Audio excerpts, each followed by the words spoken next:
Feliz y bendecido día, aprendiendo un curso de milagros. El secreto de la verdadera oración es olvidarte de las cosas que crees necesitar. Pedir algo específico es igual que ver el pecado primero y luego perdonarlo. Del mismo modo, al orar pasas por alto tus necesidades específicas, tal como las ves, y las dejas en manos de Dios. Ahí se convierten en los regalos que le haces, pues le dicen que no antepondrás otros dioses a Él, ni que quieres otro amor que el suyo. Este libro es un comienzo, no un final.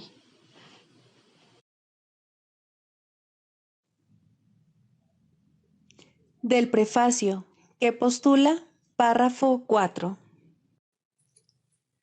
Una vez que alguien queda atrapado en el mundo de la percepción, queda atrapado en un sueño. No puede escapar sin ayuda, porque todo lo que sus sentidos le muestran da fe de la realidad del sueño. Dios nos ha dado la respuesta, el único medio de escape, el verdadero ayudante. La función de su voz, su Espíritu Santo, es mediar entre los dos mundos. El Espíritu Santo puede hacer eso porque, si bien por una parte conoce la verdad, reconoce también nuestras ilusiones, aunque no cree en ellas. El objetivo del Espíritu Santo es ayudarnos a escapar del mundo de los sueños, enseñándonos cómo cambiar nuestra manera de pensar y cómo corregir nuestros errores. El perdón es el recurso de aprendizaje excelso que el Espíritu Santo utiliza para llevar a cabo ese cambio en nuestra manera de pensar. El curso, no obstante, ofrece su propia definición de lo que en realidad es el perdón, así como también de lo que es el mundo.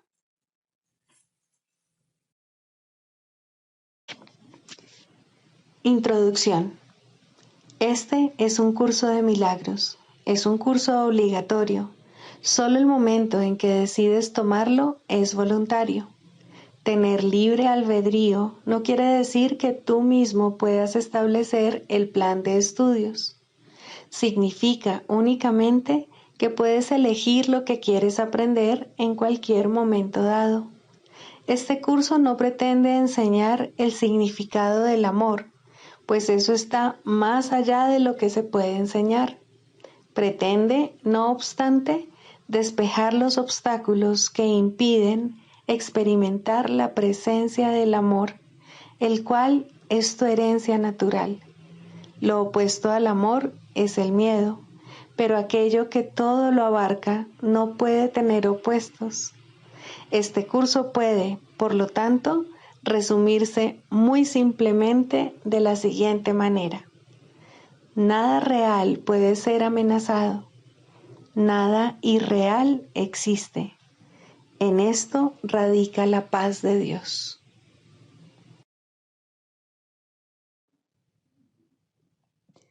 Capítulo 1. El significado de los milagros. Primero, principios de los milagros. Principio 27. Un milagro es una bendición universal de Dios a todos mis hermanos por mediación mía.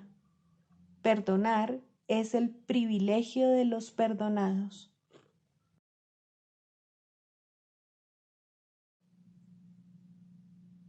Capítulo 15.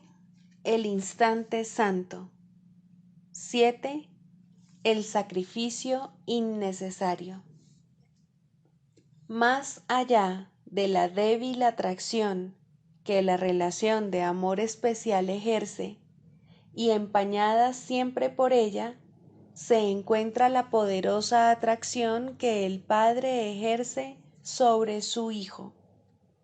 Ningún otro amor puede satisfacerte, porque no hay ningún otro amor. Ese es el único amor que se da plenamente y que es plenamente correspondido, puesto que goza de plenitud, no pide nada. Puesto que es totalmente puro, todos los que se unen a él lo tienen todo. Esto no es así en ninguna relación que el ego entabla, pues toda relación que el ego entabla es siempre especial. El ego entabla relaciones con el solo propósito de obtener algo y mantiene al dador aferrado a él mediante la culpabilidad. Al ego le es imposible entablar ninguna relación sin ira, pues cree que la ira le gana amigos. No es eso lo que afirma, aunque ese es su propósito, pues el ego cree realmente que puede obtener algo y conservarlo, haciendo que otros se sientan culpables.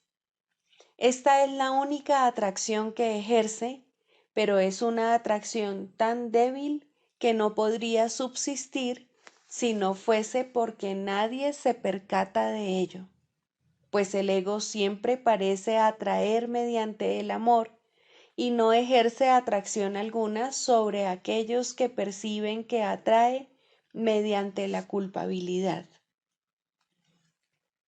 La enfermiza atracción que ejerce la culpabilidad tiene que ser reconocida como lo que es, pues al haberse convertido en algo real para ti, es esencial que la examines detenidamente y que aprendas a abandonarla dejándote de interesar por ella. Nadie abandonaría lo que considera valioso, pero la atracción de la culpabilidad es algo valioso para ti debido únicamente a que no has examinado lo que es y, por lo tanto, la has juzgado completamente a ciegas. A medida que la llevemos ante la luz, tu única pregunta será: ¿cómo es posible que jamás la hubiese podido desear? No tienes nada que perder si la examinas detenidamente, pues a una monstruosidad como esa no le corresponde estar en tu santa mente. Este anfitrión de Dios no puede estar realmente interesado en algo semejante. Dijimos anteriormente que el propósito del ego es conservar e incrementar la culpabilidad, pero de forma tal que tú no te des cuenta de lo que ello te ocasionaría, pues la doctrina fundamental del ego es que te escapas de aquello que le haces a otros. El ego no le desea el bien a nadie. No obstante, su supervivencia depende de que tú creas que estás exento de sus malas intenciones. Te dice, por lo tanto, que si accedes a ser su anfitrión, te permitirá proyectar su ira afuera y, de este modo, te protegerá, y así se embarca en una interminable e insatisfactoria cadena de relaciones especiales, forjadas con ira y dedicadas exclusivamente a fomentar tan solo la creencia descabellada de que cuanta más ira descargues fuera de ti mismo, más a salvo te encontrarás.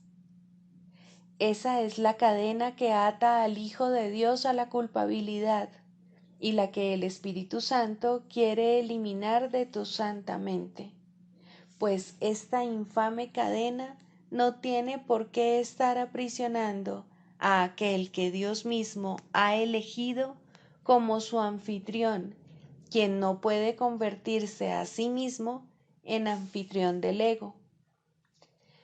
En el nombre de su liberación y en el nombre de aquel que desea liberarle, examinemos más detenidamente las relaciones que el ego urde y dejemos que el Espíritu Santo las juzgue verdaderamente, pues es indudable que si las examinas, se las ofrecerás gustosamente a Él. Lo que Él puede hacer de ellas, tú no lo sabes, pero estarás dispuesto a averiguarlo si primero estás dispuesto a percibir lo que tú has hecho de ella. De una forma u otra, toda relación que el ego entabla está basada en la idea de que sacrificándose a sí mismo, él se engrandece. El sacrificio que él considera una purificación es de hecho la raíz de su amargo resentimiento, pues preferiría atacar de inmediato y no demorar más lo que realmente desea hacer. No obstante, dado que el ego se relaciona con la realidad tal como él la ve, se da cuenta de que nadie podría interpretar un ataque directo como un acto de amor, mas hacer sentir culpable a otro es un ataque indirecto, aunque no parezca serlo, pues los que se sienten culpables esperan ser atacados y habiendo pedido eso, se sienten atraídos por el ataque. En tales relaciones de mentes, la atracción de lo que no deseas parece ser mucho mayor que la atracción de lo que sí deseas, pues cada uno piensa que ha sacrificado algo por el otro y lo odia por ello. Eso, no obstante, es lo que cree que quiere. No está enamorado del otro en absoluto. Simplemente cree estar enamorado del sacrificio y por ese sacrificio que se impone a sí mismo, exige que el otro acepte la culpabilidad y que se sacrifique a sí mismo también. El perdón se hace imposible, pues el ego cree que perdonar a otro es perderlo. De la única manera en que el ego puede asegurar la continuidad de la culpabilidad que mantiene a todas sus relaciones intactas es atacando y negando el perdón. Sin embargo, tales relaciones tan solo dan la impresión de estar intactas, pues para el ego lo único que las relaciones significan es que los cuerpos están juntos. Esto es lo que el ego siempre exige y no objeta a dónde se dirige la mente o lo que piensa, pues eso no parece ser importante. Mientras el cuerpo esté ahí para recibir su sacrificio, él es feliz. Para él la mente es algo privado y el cuerpo es lo único que se puede compartir. Las ideas son básicamente algo sin importancia, salvo si con ellas se puede atraer o alejar el cuerpo de otro. Y ese es el criterio del que se vale para juzgar si las ideas son buenas o malas. Todo aquello que hace que el otro se sienta culpable y que le impida irse debido a la culpabilidad es bueno. Lo que lo libera de la culpabilidad es malo, pues en ese caso dejaría de creer que los cuerpos se pueden comunicar y por lo tanto se marcharía. El sufrimiento y el sacrificio son los regalos con los que el ego bendice toda unión, y aquellos que se unen ante su altar aceptan el sufrimiento y el sacrificio como precio de su unión.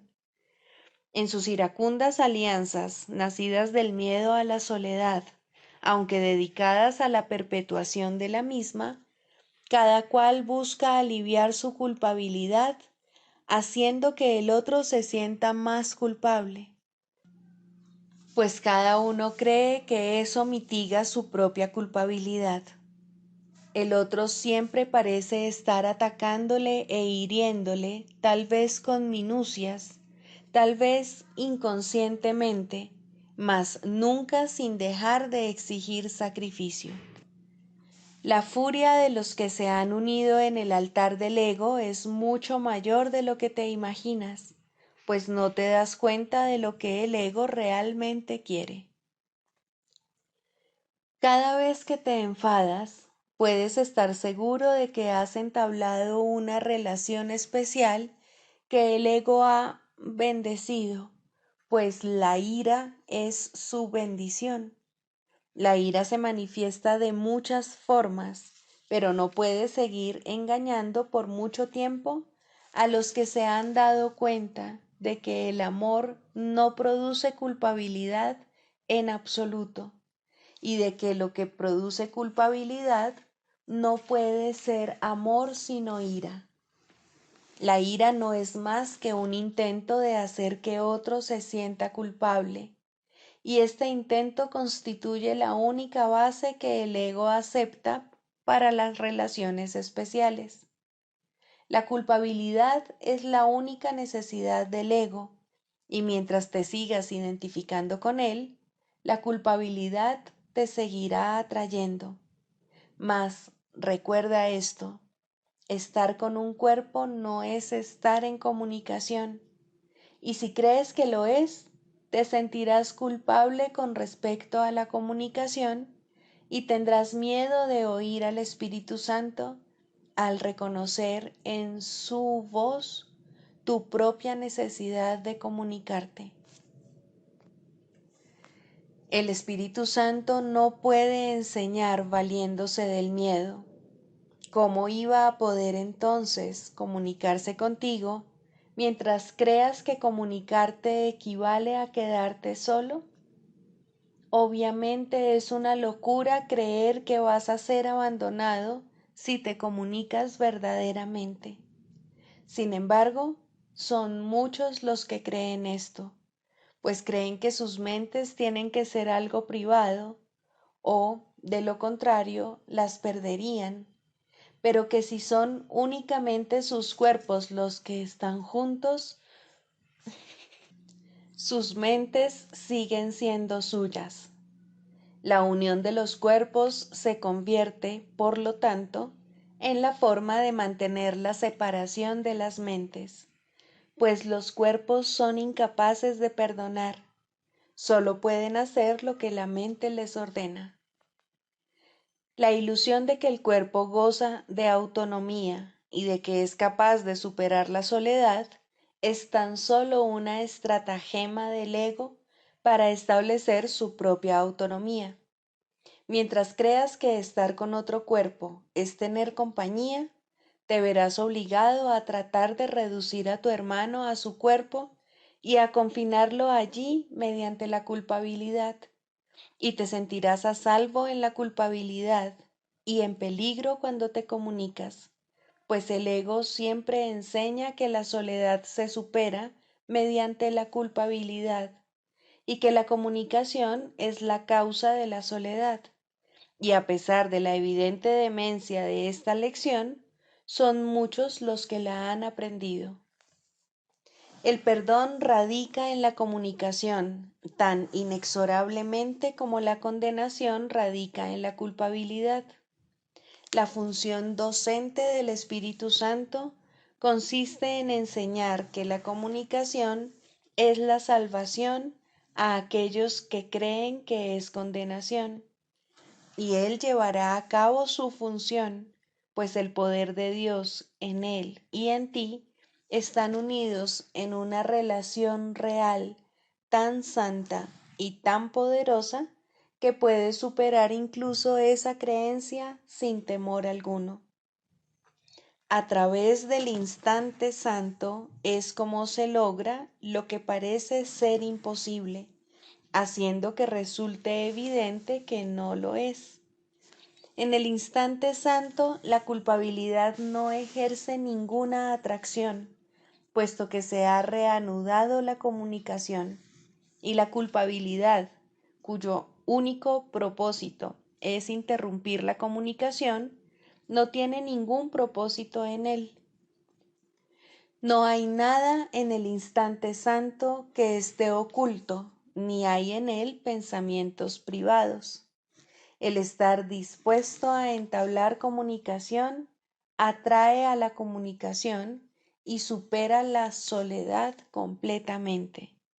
Con esto, el completo perdón se consuma, pues no hay ningún deseo de excluir a nadie de tu compleción, al reconocer de súbito cuán importante es el papel que todos juegan en ella.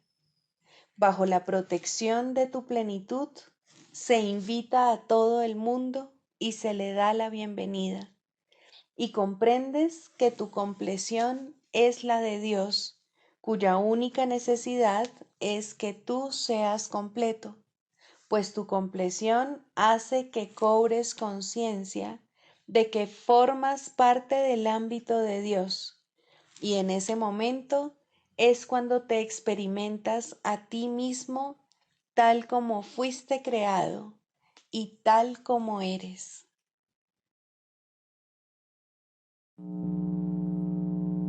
Libro de ejercicios, pregunta 9.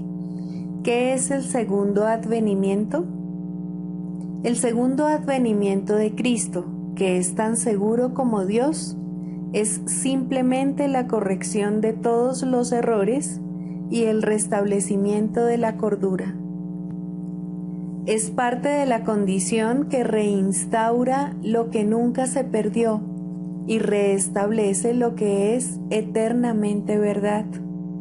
Es la invitación que se le hace a la palabra de Dios para que ocupe el lugar de las ilusiones, la señal de que estás dispuesto a dejar que el perdón descanse sobre todas las cosas, sin excepción y sin reservas.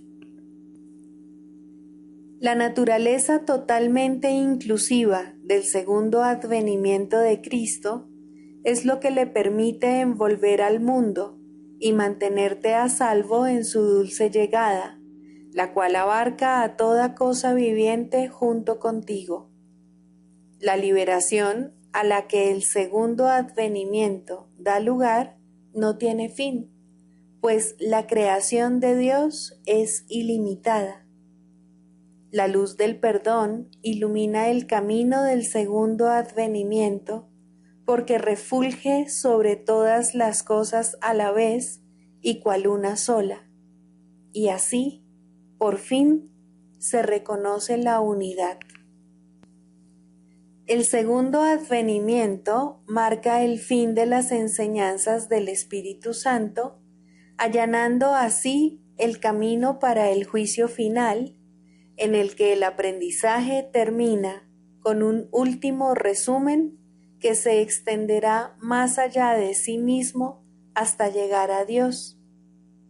En el segundo advenimiento, todas las mentes se ponen en manos de Cristo para serle restituidas al Espíritu en el nombre de la verdadera creación y de la voluntad de Dios.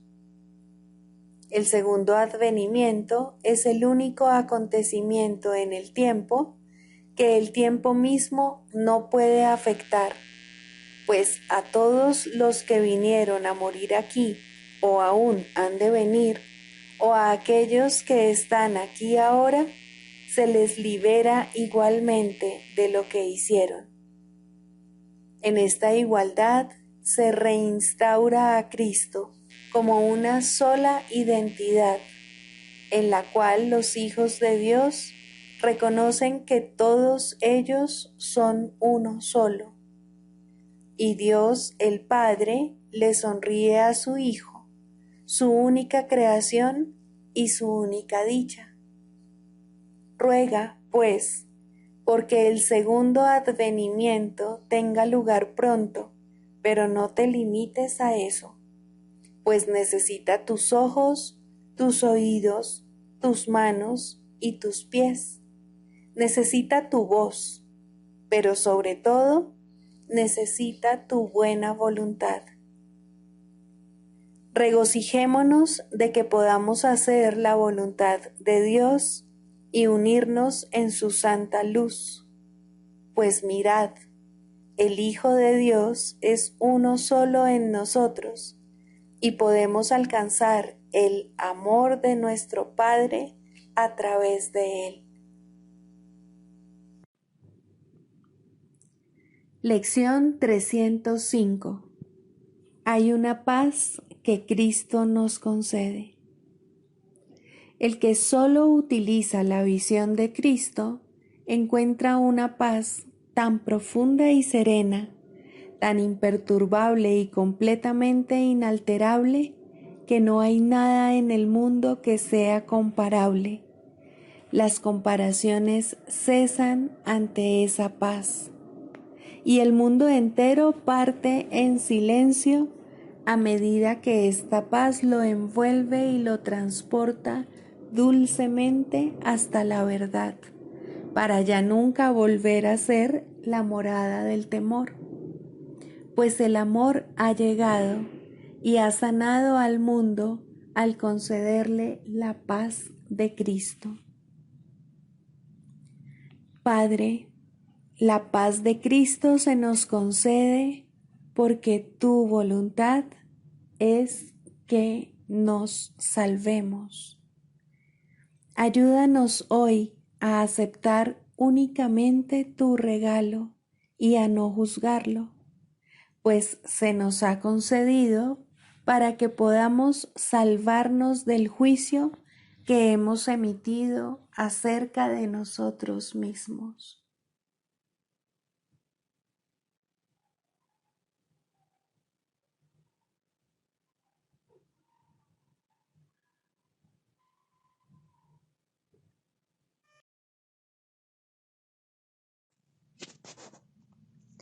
Del Manual para el Maestro, pregunta 4.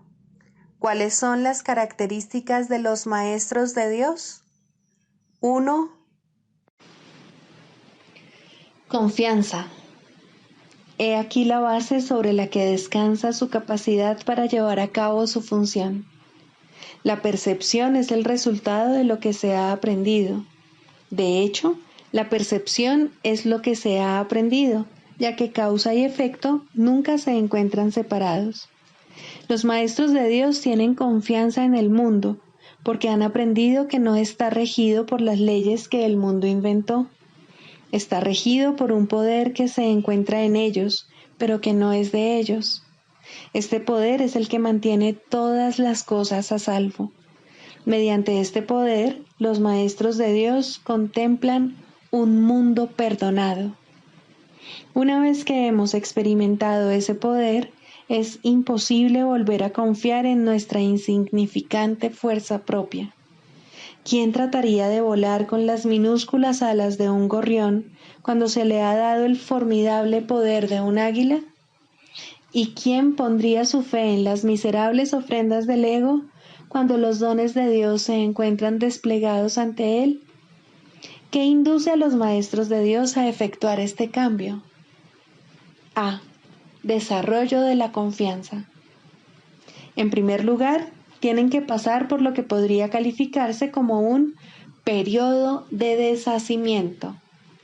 Ello no tiene por qué ser doloroso, aunque normalmente lo es. Durante este periodo parece como si nos estuviesen quitando las cosas, y raramente se comprende, en un principio, que estamos simplemente reconociendo su falta de valor.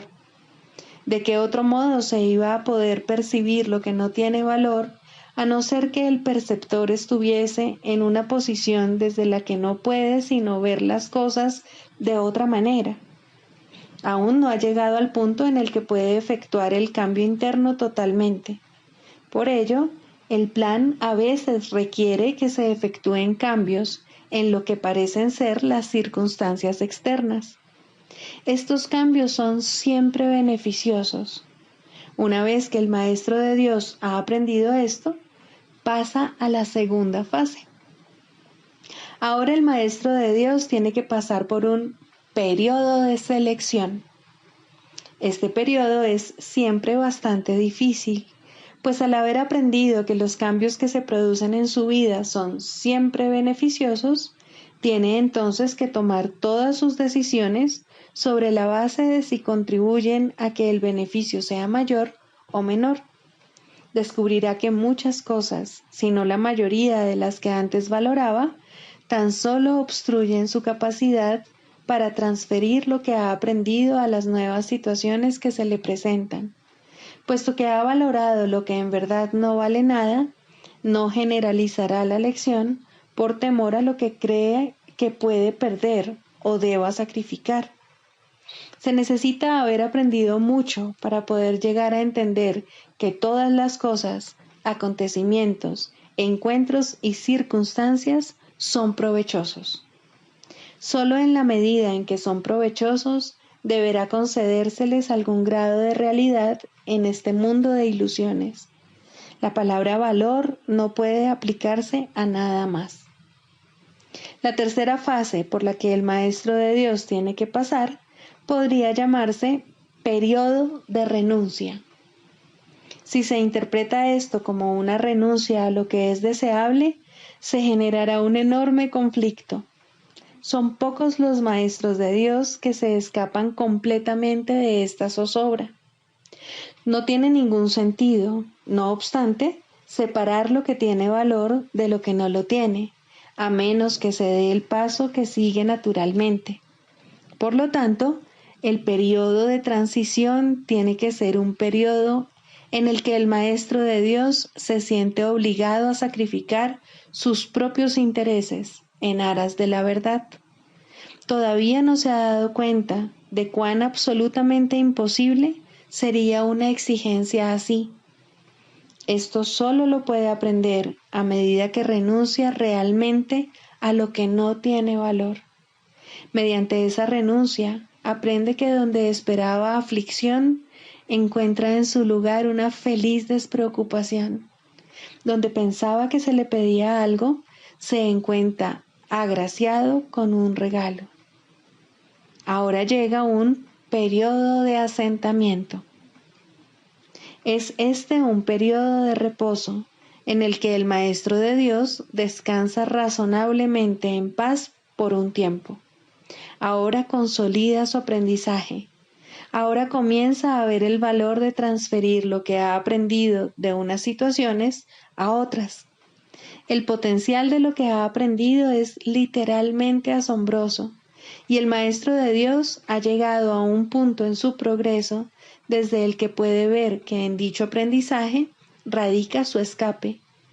Renuncia a lo que no quieres y quédate con lo que sí quieres. Qué simple es lo obvio y qué fácil. El Maestro de Dios necesita este periodo de respiro. Todavía no ha llegado tan lejos como cree, mas cuando está listo para seguir adelante, marcharán a su lado compañeros poderosos. Ahora descansa por un rato y los convoca antes de proseguir. A partir de ahí, ya no seguirá adelante solo. La siguiente fase es ciertamente un periodo de inestabilidad.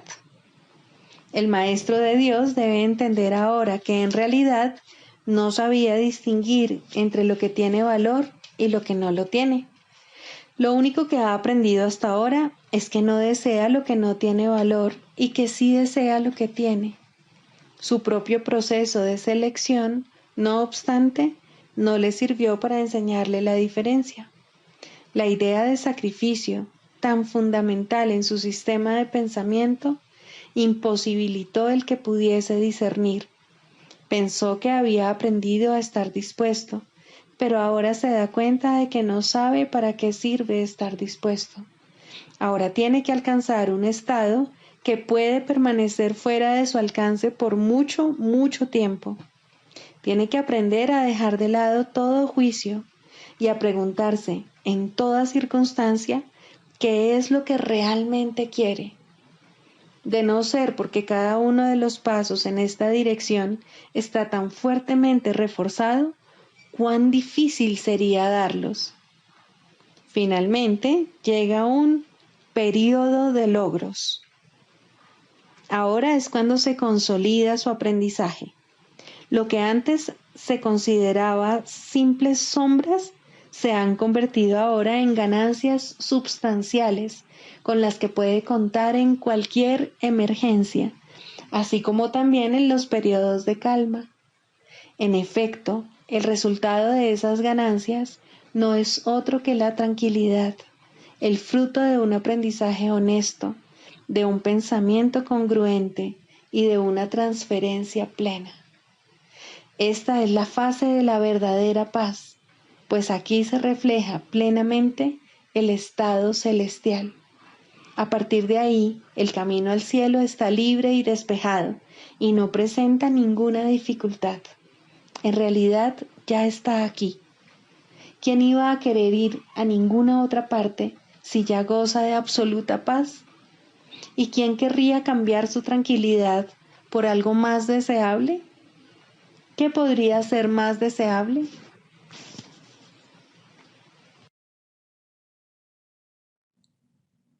Manual para el maestro. Pregunta 1. ¿Quiénes son los maestros de Dios? Un maestro de Dios es todo aquel que decide serlo. Sus atributos consisten únicamente en esto. De alguna manera y en algún lugar, ha elegido deliberadamente no ver sus propios intereses como algo aparte de los intereses de los demás. Una vez que ha hecho esto, su camino ha quedado establecido y su dirección es segura. Una luz ha entrado en las tinieblas. Tal vez sea una sola luz, pero con una basta. El Maestro de Dios ha hecho un compromiso con Dios, aunque todavía no crea en Él. Se ha convertido en un portador de salvación. Se ha convertido en un Maestro de Dios. Los maestros de Dios proceden de todas partes del mundo y de todas las religiones, aunque algunos no pertenecen a ninguna religión. Los maestros de Dios son los que han respondido. La llamada es universal y está activa en todo momento y en todas partes. Dicha llamada invoca a los maestros a que hablen en favor de ella y a que rediman el mundo. Muchos la oyen, pero muy pocos responden. Sin embargo, es solo cuestión de tiempo. Todo el mundo responderá al final, pero ese final puede estar muy, muy lejos. Esta es la razón por la que se estableció el plan de los maestros. Su función es ahorrar tiempo. Cada uno comienza como una sola luz, pero como tiene la llamada en el mismo centro de su ser, esa luz no puede restringirse, y cada uno de ellos ahorra miles de años, tal como el mundo juzga el tiempo.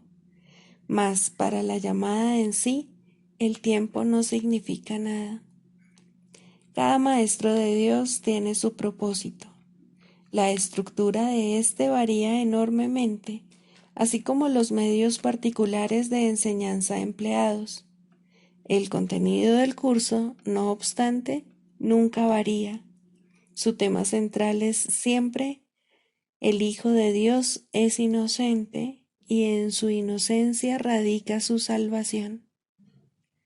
Esto se puede enseñar con acciones o con pensamientos, con palabras o sin ellas, en cualquier lenguaje o sin lenguaje, en todo lugar o momento o en cualquier forma. No importa lo que el maestro haya sido antes de oír la llamada. Al responder, se ha convertido en un salvador. Ha visto a alguien más como a sí mismo. Ha encontrado, por lo tanto, su propia salvación y la salvación del mundo. Con su renacer, renace el mundo. Este manual está dedicado a una enseñanza especial y dirigido a aquellos maestros que enseñan una forma particular del curso universal. Existen muchas otras formas, todas con el mismo desenlace. Su propósito es simplemente ahorrar tiempo. No obstante, solo el tiempo se arrastra pesadamente y el mundo ya está muy cansado. Está viejo, agotado y sin esperanzas, mas el desenlace final nunca se puso en duda, pues, que puede cambiar la voluntad de Dios, pero el tiempo, con sus ilusiones de cambio y de muerte, agota al mundo y a todas las cosas que habitan en él. Al tiempo, no obstante, le llegará su final, y propiciar ese final es la función de los maestros de Dios, pues el tiempo está en sus manos. Tal fue su elección, y así se les concedió.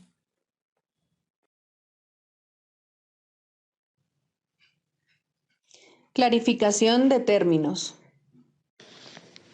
Mente, espíritu. El término mente se utiliza para representar el principio activo del espíritu, el cual le suministra a éste su energía creativa. Cuando el término va con mayúscula, se refiere a Dios o a Cristo, es decir, a la mente de Dios o a la mente de Cristo. El espíritu es el pensamiento de Dios que Él creó semejante a sí mismo. El espíritu unificado es el único Hijo de Dios o Cristo.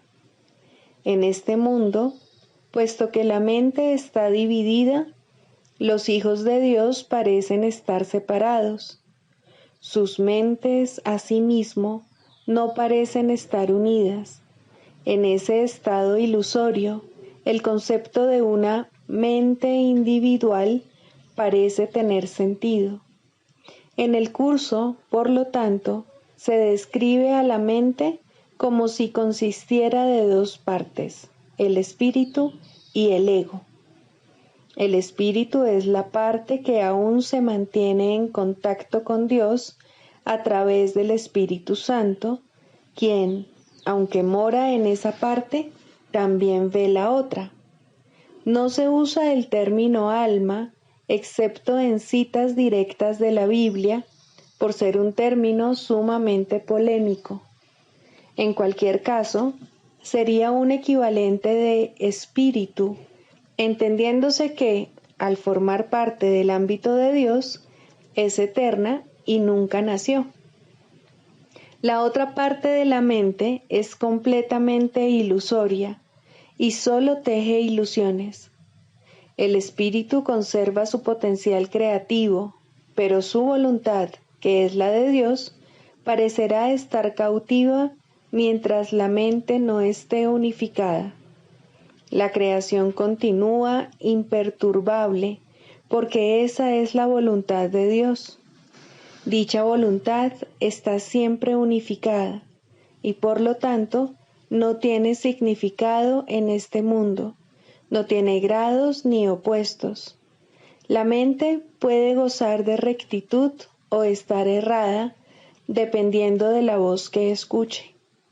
La mentalidad recta escucha al Espíritu Santo, perdona al mundo y en su lugar ve el mundo real a través de la visión de Cristo. Esta es la visión final, la última percepción, la condición en la que Dios mismo da el paso final. Ahí, al tiempo y a lo ilusorio les llega su fin. La mentalidad errada escucha al ego y teje ilusiones, percibe el pecado, justifica la ira y considera que la culpabilidad, la enfermedad y la muerte son reales. Tanto este mundo como el mundo real son ilusorios, pues la mentalidad recta simplemente pasa por alto o perdona lo que nunca ocurrió. Por lo tanto, la mentalidad recta no es la mentalidad uno de la mente de Cristo, cuya voluntad es una con la de Dios. La única libertad que aún nos queda en este mundo es la libertad de elegir, y la elección es siempre entre dos alternativas o dos voces. La voluntad no está involucrada en la percepción a ningún nivel y no tiene nada que ver con el proceso de elegir. La conciencia es el mecanismo receptor, el cual recibe mensajes tanto del plano superior como del inferior, del Espíritu Santo o del ego. La conciencia tiene niveles y puede cambiar drásticamente de uno a otro, pero no puede trascender el dominio de lo perceptual. En su nivel más elevado, se vuelve consciente del mundo real y puede ser entrenada para hacer eso cada vez con mayor frecuencia. Sin embargo, el hecho mismo de que tenga niveles y de que pueda ser entrenada demuestra que no puede alcanzar el conocimiento.